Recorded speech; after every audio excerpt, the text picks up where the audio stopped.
आज मैं स्मोक के हवाले से अपने दोस्तों और मरीज़ों और देखने वालों के लिए से मुखातब हूँ।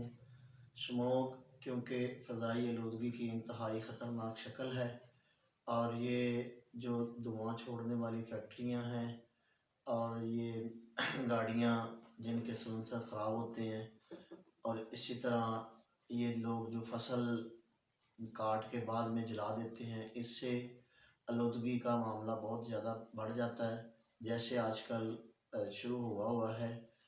और इससे एक तो सांस में तंगी हो जाती है, दूसरा जो है वो खांसी नज़ला ज़ुकाम शुरू हो जाता है। और ये ज़्यादातर वो लोग जिनकी 40 साल से ज़्यादा उम्र है वो इससे मुतासर होते हैं, या छोटे बच्चे ज़्यादा मुतासर होते हैं। उनको सारी सारी रात नींद नहीं आती, खांसते रहते हैं और बलगम नज़ला ज़ुकाम होता रहता है। तो इसलिए सबसे पहले तो आप जब भी बाहर निकलें तो कपड़े गर्म या चादर या कोई जैकेट वगैरह का ज़रूर इस्तेमाल करें। मैं देखता हूँ कि जब हम बाहर निकलते हैं ना, तो लोग सिर्फ़ जो है ये समझते हैं कि शायद मैं अगर चादर ले लूँगा या जैकेट पहन लूँगा तो शायद लोग कहेंगे कि इसको बड़ी सर्दी लग रही है। और हालांकि जब मोटरसाइकिल पर बाइक पर उसने बैठ के जाना है तो सीधी हवा जब उसकी चेस्ट पर पड़नी है तो ज़ाहिर है उसकी छाती का मसला बन जाना है, और बाद में वो आकर कितनी दिन तक फिर डॉक्टर के पास जाएगा, दवाइयाँ लेगा।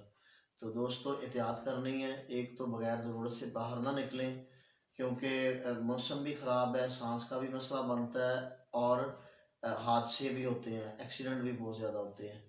कल मैं एक वीडियो देखी है जिसमें 3 तालिब इल्म जो हैं वो एक्सीडेंट में बेचारे शहीद हो गए हैं।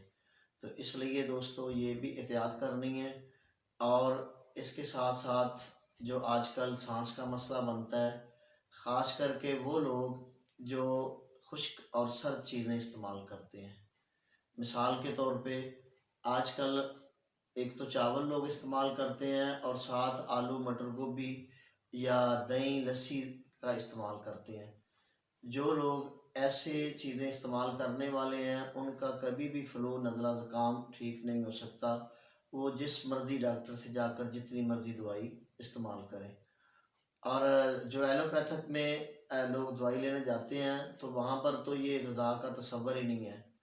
उन्होंने तो बस कहना कि अच्छा जी आपको नज़ला ज़ुकाम फ्लू है, उसमें बस वो सिरप दे देने हैं, दवाई दे देनी है और आपको को 2 4 5 टेस्ट लिख कर दे देने हैं, जिससे आधे पैसे लेबॉर्ट्री वाले के और आधे डॉक्टर साहब के अकाउंट के अंदर।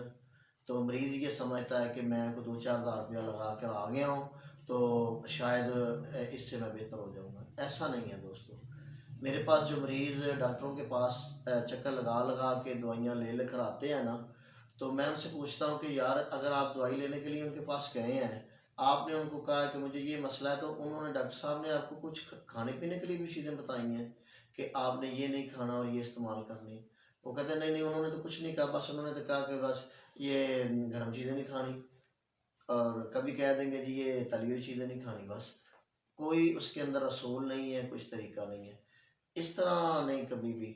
सबसे पहले इलाज बिलग़िज़ा देखें, अगर आपने दवाई थोड़ी इस्तेमाल करते हैं, एक गोली सुबह ले ली, एक दोपहर को ले ली, एक शाम को ले ली, अगर थोड़ी सी दवाई का इंसान के जिस्म पर असर आ सकता है तो जो उसने ग़िज़ा इस्तेमाल करनी है, दही इस्तेमाल करनी है, सालन इस्तेमाल करना है, चावल इस्तेमाल करने हैं, वो कितने कितने ज़्यादा मकदार में होते हैं, तो उसका जिस्म में असर नहीं आता, यकीनन आता है। और हम तो कहते हैं कि जिस्म के अंदर जब भी खून पैदा होता है वो सिर्फ़ और सिर्फ ग़िज़ा से बनता है, किसी दवा से खून पैदा नहीं होता।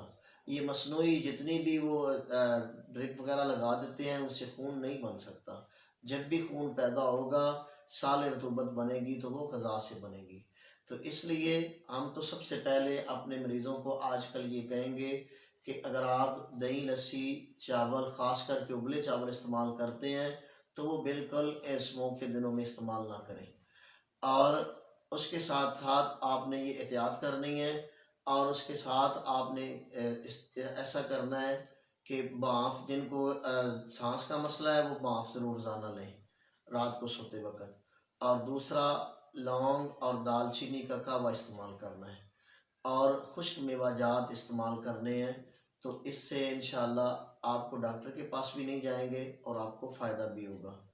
तो आपका खैर ख्वाह हकीम हाफ़िज़ मोहम्मद असगर, अल नूर दारुश शफ़ा, कामों की।